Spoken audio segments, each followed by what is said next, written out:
I've been actually having a very fantastic month so far. Multiple reasons. I'll not go very deep into it, but I'm in superb spirits in general as a person. Something that I've not felt in a very long time. Not that I was feeling bad, but I think there's a renewed sense of purpose and energy in me. I don't know from where it comes, but that's there. Hopefully, you can also feel it as I keep going. Supremely tired weekend though, juggling between things, work, travel, a couple of things I need to do before I travel again in a few days to some other place. Of course, I'll let you know the secret later. And I thought today I'll skip the podcast because it was extremely tiring. I was quite enervated, and I thought I'm not in a great mood to even sit and prepare.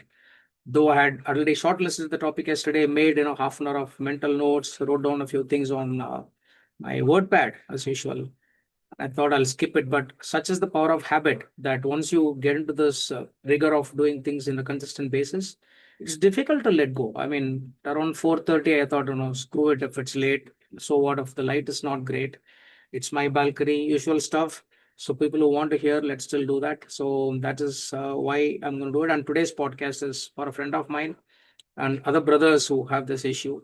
I'll tell you what that is in a little while. I think you can guess anyway, right? So coming to a little bit of roundup of what happened this week and why there is so much of energy and positivity in me.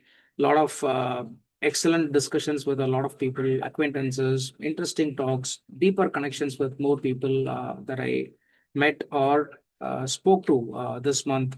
Serendipitous, few were intentional, few were unexpected, but overall, a damn fortuitous month, I can say. Yeah.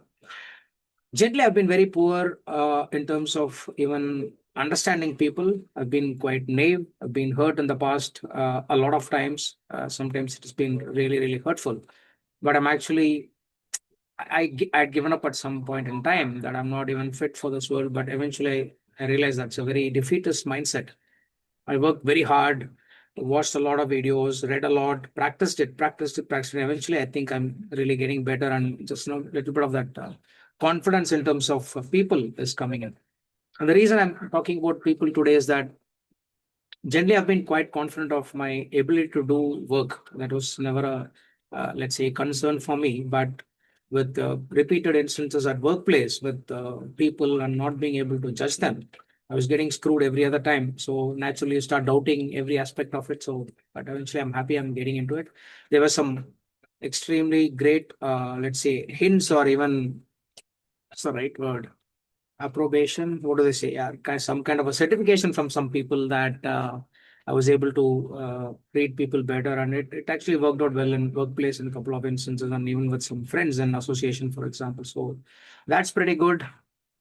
Sometimes it's pretty tiring when I come back from work. It's a 1 hour 45 minute kind of a commute after work. So, but yeah, but good habits are helping me cope with all the energy or the battery that you need to keep things going. Finally, at around 8:45 9, I'm generally tired. I don't even check messages or talk to people after 9:30. Mostly, 99% I don't. And then I'm up 5. It's like almost like a robotic life, similar to the company that I consult with. Just like what the robots that run in factories. I'm also like a robot these days. So no harm. In general, the other reason where I'm feeling a little pumped up this month and the last week has been even on Eagle, the company that I hardly speak about here. We've been running it quietly, silently, and in, let's say, passive mode for the last 3 years. It's progressing pretty well. We're cutting down the cost on AWS, so that's good. We've been adding some new stuff, and some really great stuff is coming out in a week or maybe two, hopefully, right? We added a new part-time engineer, a new intern from Chennai also joined the team. So it's looking exciting. We're meeting every Sunday morning for about half an hour. So it's been fascinating. And what's more fascinating is that we added a new client in August last month, and I've been busy onboarding them. They're called Chinita. It's a very famous, well-known Mexican chain of restaurants in Bangalore. Do check them out. So they've onboarded for the inventory management with Eagle. So that's something that I'm quite happy about. We work with people selectively, so that's fine, and I'm happy they agree to work with us. So thank you, Samir and Devika.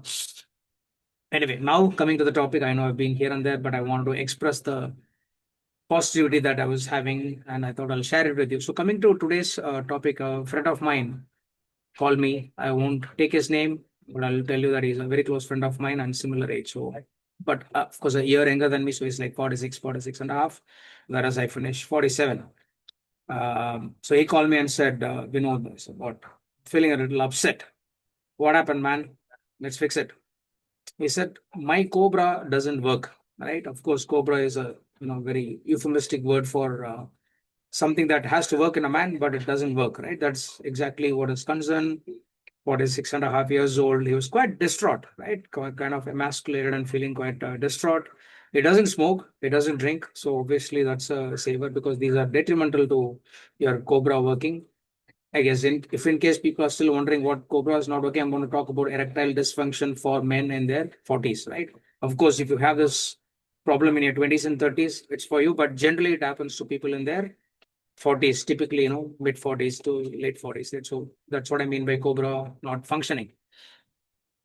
Anyway, so no known health issues. As most of the tests that he did recently also looked fine. Wakes up at 4:30, reasonably good schedule. Seems to be eating well. Of course, on exercise front, he's been found a bit wanting, but nothing really untoward in terms of or let's say nothing really telling that it can cause an erectile dysfunction. I can say that, right? Ideally, the cobra should have been functional, but for some reason, it decided to take a break and tormented him into finding answers for it, right? And I really appreciated him for even opening up to me. And that's because I've generally been talking a lot on health and wellness with friends. And I know that this is something a lot of men go through and a lot of men suffer silently and they don't want to speak about it because no man ever goes and admits that his cobra doesn't work, right? And everybody laughs it off. So unlike slander and other things that women resort to, men are quite direct. They'll, oh, you're not even a man, right? That's how they make fun of you.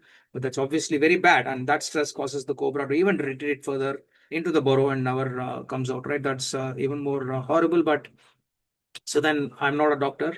So obviously I cannot give him any solution, but I had to only hear him out, right? So this podcast is for people who have this erectile dysfunction problem where they are wondering what needs to be done. Without even going into what I'm going to talk about, you first need to know that you need to go to a doctor, right? Urologist, maybe somebody like Reena Malik on YouTube is a talks a lot about sex, talks a lot about erectile dysfunction. So you should watch her videos, but definitely please go to the doctor. Don't feel shy. Your cobra can pretty much work till 70s, right? We'll come to that later, but yeah, go to the doctor. Then we'll go into the next step now. Now, the topic for today is about what is erectile dysfunction, what can actually, how it can affect, let's say, men emotionally, right? Uh, I'll just keep it at surface level because I'm not really qualified to talk. But the reason I can also talk about it is I'll, let you in a little bit of secrets, right? I've had this problem in life. 4 years, maybe 4.5, 5 years back. I don't remember exactly. I've had this problem and I managed to, make the cobra work. In fact, it's now an anaconda, right? So that's why I thought I should talk about, and this can give confidence to a lot of my friends and brothers who think there's no light at the end of the tunnel. That's why I want to do this topic for all of you guys. Cool. Let's see what I've written down. So let's start with the definition, right? What is erectile dysfunction? It is medically defined as the inability to keep an erection firm enough for a satisfactory sexual activity or an intercourse. It's a condition characterized by a persistent or recurrent inability to achieve and maintain penile erection of sufficient rigidity and duration for sexual satisfaction. So basically, it says persistent and recurrent inability to achieve and maintain penile erection for sufficient rigidity. I mean, a reasonable thickness, rigidness, and duration. So it should not just be rigid, but it should also be rigid or thick for a certain duration of time for you to have sexual satisfaction and also for you to give sexual satisfaction to your spouse or partner or whosoever it is. Hopefully, you're not a gay. Anyway, so the thing is, let's also look at statistics in a little bit, but it seems to be very common for men in over 40s, can affect emotional well-being, self-esteem, of course, and intimate relationships. Naturally, right? Your wife is going to think, okay, not even a man. What am I going to do? She's going to suffer and possibly even look for other options. Because erectile dysfunction can be a sign of other medical conditions. So here is where it becomes very interesting, right? Things like your stool quality, sometimes even your skin, erectile dysfunction. These are all symptoms of something underlying. Something inside is not right, and these are things to tell you that hey, something is not right inside, so I'm not going to prioritize your reproduction or your digestion. In fact, if you read the book about stress, which I'm reading right now, I should have brought the book but I forgot. It clearly says that when you have a lot of stress, for example, the body stops prioritizing your digestion and reproduction, for example. So that's one reason, but I'm not saying that's not the only reason, but I'm sure you understand where where I'm getting to. Coming to the definition, I hope the definition is pretty clear now. People might have questions. What if I can masturbate, right? So let's see whether that is characterized under erectile dysfunction or not. People apparently can masturbate, but cannot have penetrative sex. I think it looks to be a different problem, right? It's even more concerning because you can actually satisfy yourself by yourself, or maybe somebody else can do it for you. I don't know, but you cannot have penetrative sex, right? That's the reason is that they say men with erectile dysfunction can typically masturbate. In many cases, men with erectile dysfunction can achieve erection sufficient for masturbation, even if they have difficulty during partnered sexual activity. And it says masturbation can sometimes be easier because it involves less psychological pressure, correct, anxiety, or performance worry compared to sex with a partner. And this is very, very important, right? And if you listen to a lot of sexologists or doctors who are into treating people with, let's say, sexual issues or performance issues, and I think this for a lot of men, I want you to understand, sex is not between your legs, it's between the brain, right? Forget everything else. There's your size of the cobra or anaconda, all those things, it don't really matter. Your height also doesn't matter, nothing matters. All that matters is how good your inside is and how good your brain is, the way you think, which is why women are extremely smart at picking the right guys for a partner, right? So there's a hint to it, right? We'll come to that anyway. So it's nature's way of telling you something is not right, and maybe you're not even capable of reproducing. That's what nature is penalizing you for, unfortunately, right? But that's okay. That is how the best of the genes get passed, and the survival of the fittest, the Darwinian theory also comes to existence in any which way. Not trying to downplay anyone, but just telling you the facts, right?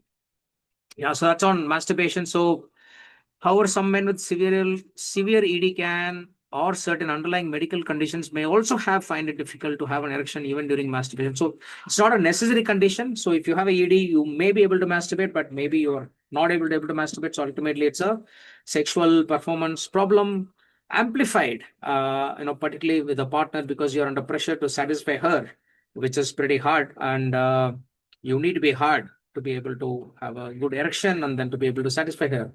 So that puts more pressure, and with more pressure and stress, it actually, you kind of go into a vicious cycle in terms of, oh, already it's not, the cobra is not getting up.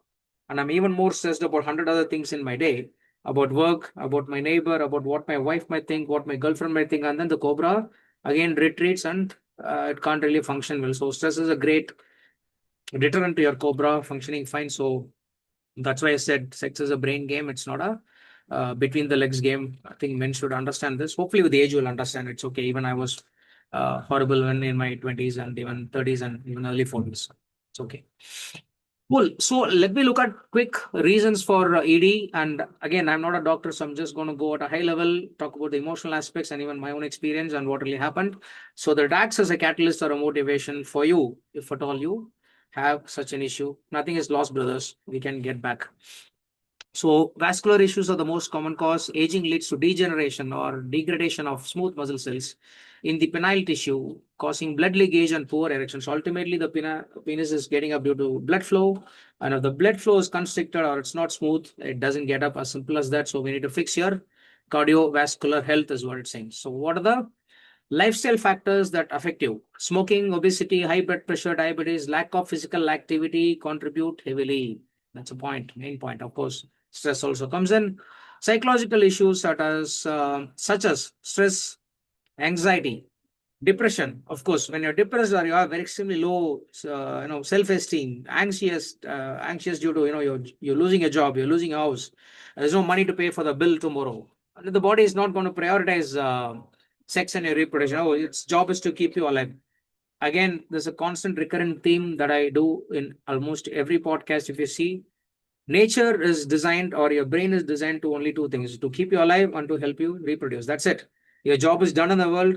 It doesn't care for what watch you wear, or which iPhone you need, or which country you're living in. It doesn't care, right? It just cares for your survival and reproduction, right? And then it's going to deprioritize one of the main things it's designed for, because you're not living a great life. That's what it says. Okay, so high blood pressure, diabetes, and lack of physical activity contribute heavily. And then we looked at low self-esteem, relationship issues. Of course, if you don't like your wife, or your wife doesn't like you, either which way, right? Which is quite common. Then again, there's no point in your cobra dancing, so there's nothing. It won't be able to play any game. Yeah, so apparently this is quite common in 40s, because with 40s, this testosterone starts depleting. So men's testosterone is at peak between 70s to 25s and even 30s. I think I've done a separate podcast on this almost a year ago. You can check out in the, or try to link it, or you can find some other blog. It's not a big deal. So it just goes up, and then it's going to tank. The rate of tanking is what you can control, but it's going to tank for sure. So every decade it's going to tank by a few percentage points. In fact, compared to our forefathers, grandfathers, and great great grandfathers, we are already almost 50% or 60% poorer than them in terms of testosterone. We're not even as manly as our grandfathers were. They were never worried about all this reproduction and stuff. They were all having strong cobras and anacondas, like no problems. Side effects of medication, hormonal imbalance to low testosterone may also contribute. Of course, low testosterone is a problem, and it's a vicious cycle, because low testosterone also leads to a bunch of other issues: self-esteem, anxiety, stress. You don't think you're a man enough, and then that leads to more stress in your cobra, or erectile dysfunction, or penis doesn't really get up. So that's a problem. I think symptoms and diagnosis is pretty clear. I think you really should go to the doctor. I'm not the right person to comment on it, because I don't know much about that. But what I can say is it won't work. That's it, right? You pretty much, most men know, you try and, let's say, arouse yourself by some natural form or artificial form or through pornography. Nothing seems to have an effect. You know there is a problem. You try and have sex with your wife or a girlfriend, or with anyone for that matter that you like. It doesn't work, then you have a problem. Or it gets up, it stops. It's just a vicious cycle. It's pretty easy to figure out that you have a problem. Now, coming to treatment, there are a bunch of things people might talk about: testosterone therapy, mechanical aids, counselings, therapies, and I don't know, a lot of other things. I think the only thing that I think you should do first before, or, and again, I'm not a qualified physician, so I'm just my opinion, guys. Please be careful. You should first change your lifestyle. It's my strong, unadulterated belief and honest belief that if you don't have bad habits, quit smoking and drinking, of course, it's very, very detrimental to your cobra functioning. Maintain a good weight, that's also non-compromisable. Less fat, of course. Exercise regularly, you sleep well, and you eat nutritious food.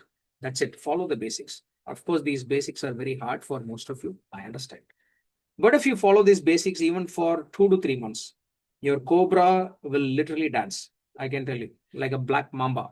Like, right? That is what will happen. And yeah, rich, healthy diet, man. Fruits, nuts, vegetables, less alcohol consumption, sleep for 7 hours. I mean, I think I've told you this before. Testosterone production, in fact, happens only when you sleep. A lot of muscle repair, organ repair, cell repair, everything happens when you sleep. If you don't sleep well, don't expect your cobra to work. It's very, very difficult.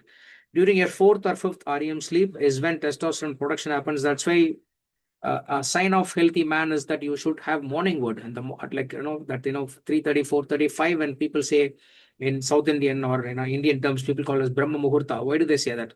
In fact, they say that's the right time to have sex, not at night after dinner when they show in movies, right? Oh, they'll suddenly show the moon, and then the curtains will close and couples will start going into the bedroom. That's probably not the right way to have sex. In fact, you should be having it in the morning, fresh mind, pure testosterone, and cobra, will be at its best. I can tell you that. So you should do that. So I think before going into medications, of course, consult a doctor. But in parallel to that, you have to fix your basics. which means you eat well, you sleep well, 7 to 8 hours of good sleep, and then exercise, 20, 30 minutes a day.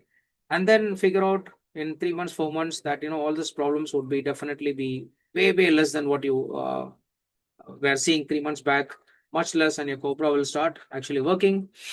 I think that's what I want to talk about, right? There's nothing more than this in terms of erectile dysfunction. Try it out.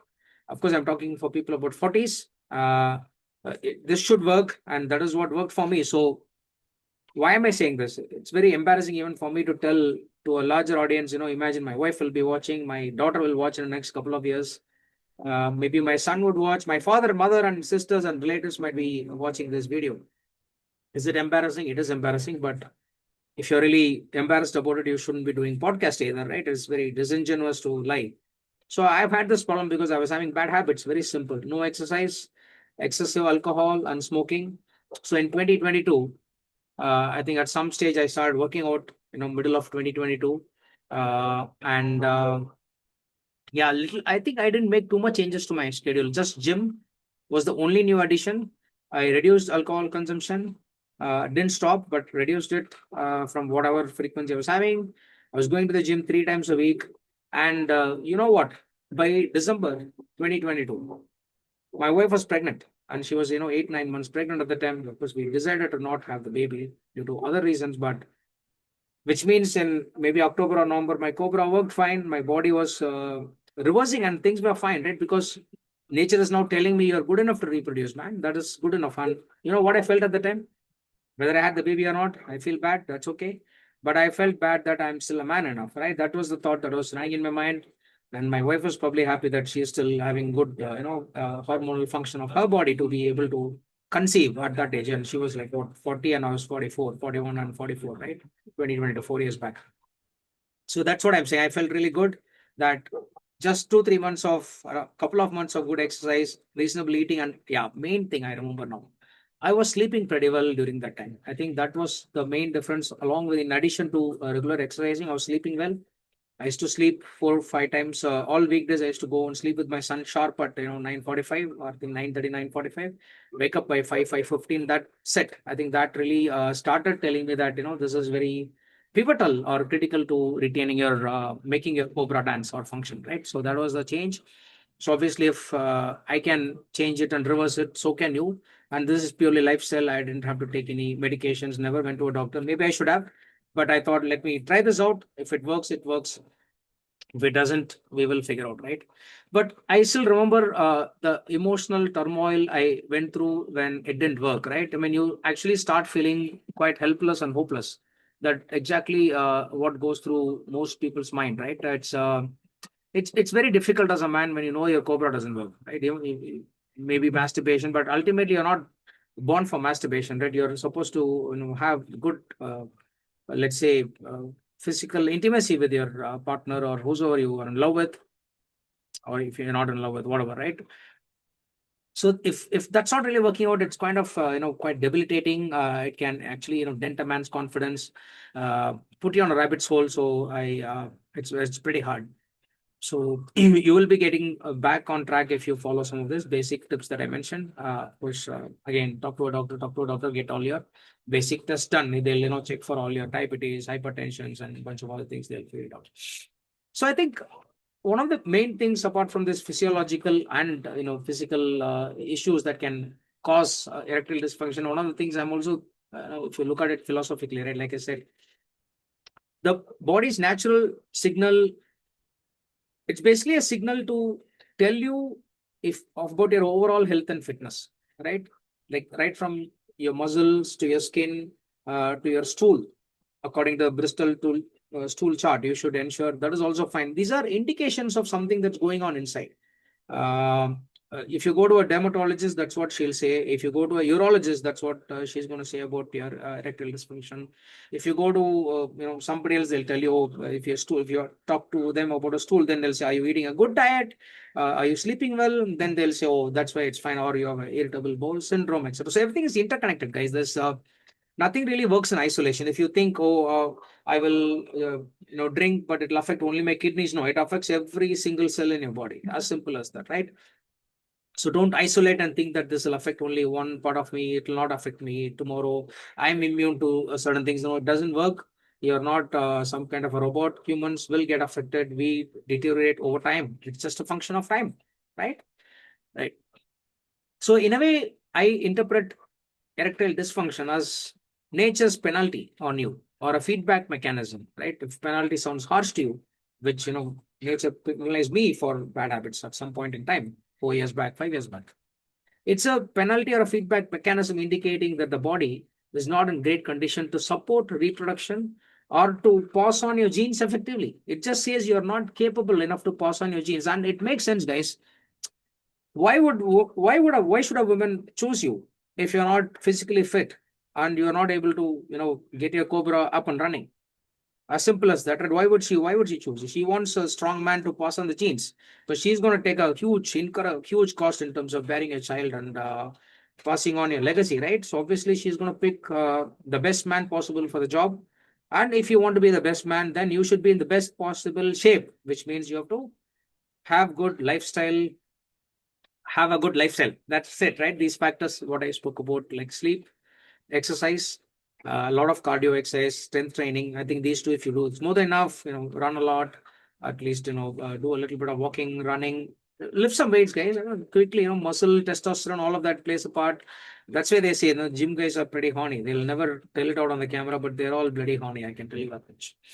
Anyway, this is not a rigid moral judgment. I hope you don't take it that way. I'm just my real pure intention is that I've been there, and I know there are people who will probably have similar issues. It's just my way of motivating you to not get disheartened that if you have this problem, feel free to just ping me, right? I can help you with my own experience. Maybe I'll tell a little more that I can't obviously tell on a camera, right? So, but I'm happy to share it personally if you email me or if you want to chat with me, that's fine.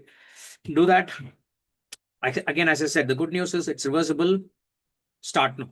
Don't delay it. Go to the doctor, find out, he may be able to tell you what's going wrong at a blood level, etc., which I can't. Heart level, everything, he'll ensure it's fine. Blood vessels, everything they'll test, and then after that you should be fine. That your cobra in fact should start working again. Maybe it becomes an anaconda or a black mamba, whatever you want to call it. It should work. I'll give you some hope, right? Look at Hollywood celebrities recently, right from your what's it, Al Pacino to DiCaprio to who's that, the Baldwins and bunch of other guys. I think I had a window open, but I forgot. They all had kids in their 60s, 70s, 50s, and 80s. How is that possible? And even in those days, kings and big lords of our country, in multiple other places, they had kids pretty much late into their 60s and 70s, because they were having sex regularly, eating good food, having a lot of women, had fun, man. You should also do that. So don't lose hope, guys. You can do that. Like I told you, I almost fathered a child in 2022, would have been my third, but it's fine. But hopefully, I'll get more chances to father, maybe like a Genghis Khan. But anyway, you remember what we spoke about. Get your cobra into action, do it right away. All the best. Cheers. I'll catch you next week with something even more interesting in the health and wellness space. Cheers, guys. Good night.